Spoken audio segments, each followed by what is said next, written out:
Hello friends, आप सभी का स्वागत करता हूं आपके अपने महल चैनल पर। मैं हूं कमलेश। फ्रेंड्स, आज के इस वीडियो में आपको मैं बताऊंगा कि कैसे आप जो है एक्सेल में स्लाइसर को इंसर्ट कर सकते हैं। तो स्लाइसर का यूज पहले एक्सेल में क्यों होता है, पहले मैं आपको थोड़ा ये शॉर्ट में बता दूं। तो जैसे यहाँ पर देख रहे हैं कि मेरे पास एक टेबल है, ईयर है और एक तरफ है उनकी सेल। तो स्लाइसर का हम एक्सेल में यूज क्यों करते हैं? जब हमारे पास डेटा बहुत सारा बल्क में होता है और हमें उस डेटा को प्रेजेंट करना होता है पिवट चार्ट के थ्रू या पिवट टेबल में या किसी डैशबोर्ड में, तो वहाँ पर हम लोग क्या है, स्लाइसर का यूज करते हैं। जैसे यहाँ पर आप देख रहे हैं कि ईयर हमारे पास, फॉर एग्जांपल अगर मुझे खाली कोई पर्टिकुलर एक ईयर का अगर डेटा यहाँ चाहिए, लाइक अगर 2020 का मुझे डेटा चाहिए, तो उसके लिए मुझे यहाँ पर क्या है कि ईयर और सेल्स में यहाँ पर क्या है, फ़िल्टर यूज़ करना पड़ेगा। तब जाके मुझे उस पर्टिकुलर ईयर को यहाँ सेलेक्ट करके फिर उसका डेटा मुझे यहाँ पर शो होगा।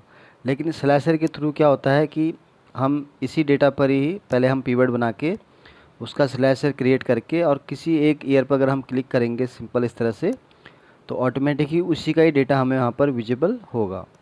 तो चलिए कैसे हम इसको इंसर्ट कर सकते हैं, चलिए इसको सीखते हैं। सबसे पहले हमें क्या करना है, इसका ईयर और सेल्स का हमें क्या है, एक पिवट टेबल बनाना है। तो उसके लिए हम यहाँ आएंगे इंसर्ट में और एक पिवट टेबल हम यहाँ क्रिएट करेंगे। तो ये हमारा यहाँ पर पिवट टेबल का फील्ड आ गया है सारा। तो अभी हम यहाँ पर ईयर रख लेते हैं पहले रोज में, और सेल हम रख लेते हैं यहाँ पर। तो हमारा क्या है कि रो में हमारा ईयर आ गया और वैल्यू में हमारा यहाँ पर सेल आ गया। तो हमने यहाँ पर एक पिवट टेबल इस तरह से यहाँ क्रिएट कर लिया है। अब इसी पर ही मैं आपको बताऊंगा कि अगर आपको अप्लाई करना है यहाँ पर स्लाइसर को, तो आप कैसे यहाँ पर इसको अप्लाई करेंगे। तो जैसे ही आप देखिए यहाँ पर एक ऑप्शन आपको दिख रहा है इंसर्ट स्लाइसर का, तो इसको आपको क्लिक कर लेना है। जब आप क्लिक करेंगे तो देखिए ये यहाँ पर इंसर्ट स्लाइसर का बॉक्स ओपन हो गया है। तो इसमें क्योंकि हमने दो ही फील्ड रखे हैं इस टेबल में, ईयर और सेल का, तो इसलिए यहाँ पर दो ही हमारे पास ऑप्शन आ रहे हैं। तो यहाँ पर मैं ईयर के हिसाब से जो मैंने अभी आपको बताया उसी के हिसाब से यहाँ पर मैं स्लाइसर क्रिएट करूँगा। तो मैंने ईयर वाला यहाँ पर इसको सेलेक्ट कर लिया और ओके कर दिया है। तो हमारा यहाँ पर ये स्लाइसर क्रिएट हो गया है। अब इस स्लाइसर का क्या यूज है, अब जैसे कि मुझे, जैसे मैंने बताया था कि मुझे अगर 2020 का ही अगर सेल चाहिए, तो वही मुझे अगर यहाँ पर चाहिए इस टेबल में, तो कैसे होगा। तो उसके लिए मैं यहाँ पर क्लिक करूँगा। तो देखिए जैसे मैंने ये 2020 क्लिक किया, तो आप देख रहे हैं कि केवल उसी की ही सेल यहाँ पर मुझे दिख रही है।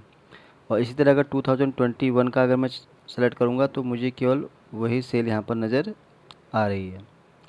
तो स्लाइसर का यही बेनिफिट होता है कि आपको जिसकी भी आपको सेल या डेटा देखना है, तो ये उसी का ही डेटा हमें यहाँ पर दिखाता है। 2018 का देखा तो ऑटोमेटिक देख रहे हैं ना, उसी हिसाब से जो है यहाँ पर हर चीज़ चेंज होती जा रही है। 20 का अगर आप देखें, 21 का या 22 का, 23 का, 24 का, तो इस तरह से आपको देखिए सारा चीज़ यहाँ पे चेंज होती जा रही है। आपको इसको फिर से वैसे ही अगर करना है, तो आपको यहाँ पर इस पर क्लिक करना है, तो ये सारा यहाँ पर हट जाएगा।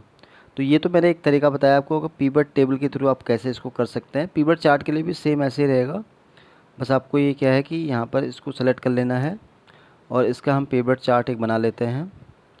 तो इंसर्ट में फिर से आऊँगा यहाँ पर, क्योंकि यहाँ पर क्या है कि पिवट चार्ट इसलिए यहाँ पर हाईलाइट नहीं हो रहा है क्योंकि ऑलरेडी हमने यहाँ पिवट टेबल क्रिएट कर लिया है। तो इसी का ही मैं चार्ट बनाऊँगा यहाँ पर। तो इंसर्ट में हम आएंगे, तो देखिए यहाँ पर बहुत सारे चार्ट हैं, जो भी आपको सही लगता है उसमें से आप कोई एक चार्ट यहाँ पर क्रिएट कर लेंगे। पर मैं अभी के लिए यहाँ पर एक बार चार्ट कोई भी ले लेता हूँ। जैसे मैं ये चार्ट लेता हूँ 2D बार वाला, तो एक चार्ट मैंने यहाँ क्रिएट कर लिया है। अब क्योंकि यहाँ पर इसके सेल वाले फील्ड यहाँ नहीं है, तो उसको मुझे ऐड करना है यहाँ पर। तो उसके लिए मैं यहाँ पर प्लस वाले साइन पर आऊँगा और यहाँ पर डेटा लेबल को ऐड कर दूँगा। तो ये देखिए कि सारे ईयर के अकॉर्डिंग ये सारी सेल भी हमें यहाँ पर दिख गई है। तो ये हमारा चार्ट यहाँ बन गया है। अब ये स्लाइसर यहाँ भी कैसे काम करेगा, चलिए इसको भी हम देखते हैं। तो इसको मैं थोड़ा मूव कर लेता हूँ इस तरफ, और चार्ट को मैं थोड़ा इस तरफ इसका साइज़ और इंक्रीज कर देता हूँ।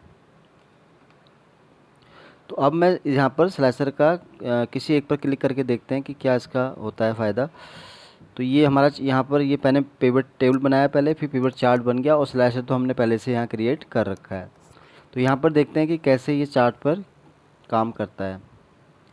तो कोई भी मैंने यहाँ पर एक ईयर रखा, तो आप देखें जैसे मैंने अब यहाँ पर देखिए दो चीज़ हो रही हैं। यहाँ पर क्या है, टेबल में भी आप देख रहे हैं कि सेम वही ईयर आ गया जो मैंने सेलेक्ट किया है यहाँ पर 2020। और पीवट चार्ट में भी अगर आप देखें तो ये देखिए ईयर यहाँ पर आपको केवल 2020 का ही दिख रहा है और उसकी यहाँ पर टोटल सेल आपको यहाँ पर दिख रही है। यानी कि जो हमारा स्लाइसर है वो दोनों पर ही यहाँ पर काम कर रहा है। 2021 का अगर हम यहाँ पर देखें तो देखिए ऑटोमेटिक ये चीज़ यहाँ भी चेंज हो रही है और सेम जो है यहाँ चार्ट के अकॉर्डिंग भी ये चीज़ यहाँ पर चेंज हो रही है। तो स्लाइसर का आप देख रहे हैं कितना इसका अच्छा एडवांटेज है। तो यहाँ पर आप कोई भी ईयर अगर सेलेक्ट करेंगे तो उसके अकॉर्डिंग ये चार्ट भी यहाँ ऑटोमेटिक चेंज होता रहेगा और ये टेबल भी यहाँ ऑटोमेटिक चेंज होता रहेगा।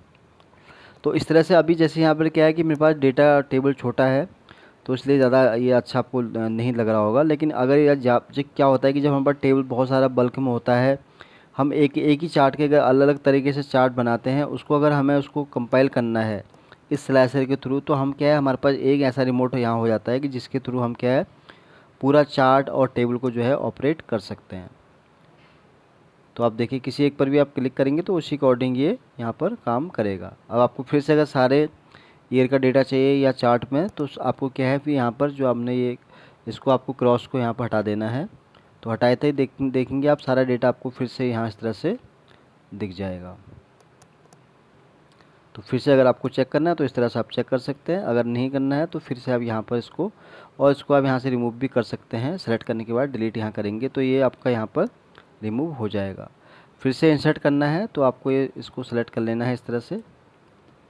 तो इंसर्ट में आप आएंगे फिर से, तो यहाँ पर आपको स्लाइसर को ऐड करना है फिर से। तो आप यहाँ पर अपने अकॉर्डिंग फिर वैसे ही जैसे मैंने बताया था आपको फिर से आप सेलेक्ट कर लेंगे तो फिर से आपका यहाँ पर क्रिएट हो जाएगा इस तरह से। और फिर आप उसी तरह इसको अपने अकॉर्डिंग ऑपरेट कर सकते हैं। तो ये फ्रेंड्स मैंने आपको दो तरीके से बताया कि अगर पहले आपको केवल पिवट टेबल पर अगर अप्लाई करना है स्लाइसर को तो कैसे आप उसको अप्लाई कर सकते हैं। और फिर मैंने आपको चार्ट के लिए बताया कि उसको अगर हम चार्ट में भी और पिवट टेबल दोनों पर अगर उसको हम अप्लाई करना चाहते हैं तो कैसे वो वहाँ पर काम करेगा। तो फ्रेंड्स आज के वीडियो में बस इतना ही है। उम्मीद करता हूँ ये वीडियो आपको बहुत पसंद आया होगा। अगर ये वीडियो आपको अच्छा लगा तो प्लीज़ इसको आप लाइक करें, शेयर करें और चैनल को सब्सक्राइब ज़रूर करें फ्रेंड्स, ताकि आपको इस तरह के नए नए वीडियो डेली देखने को मिल सके। Thank you.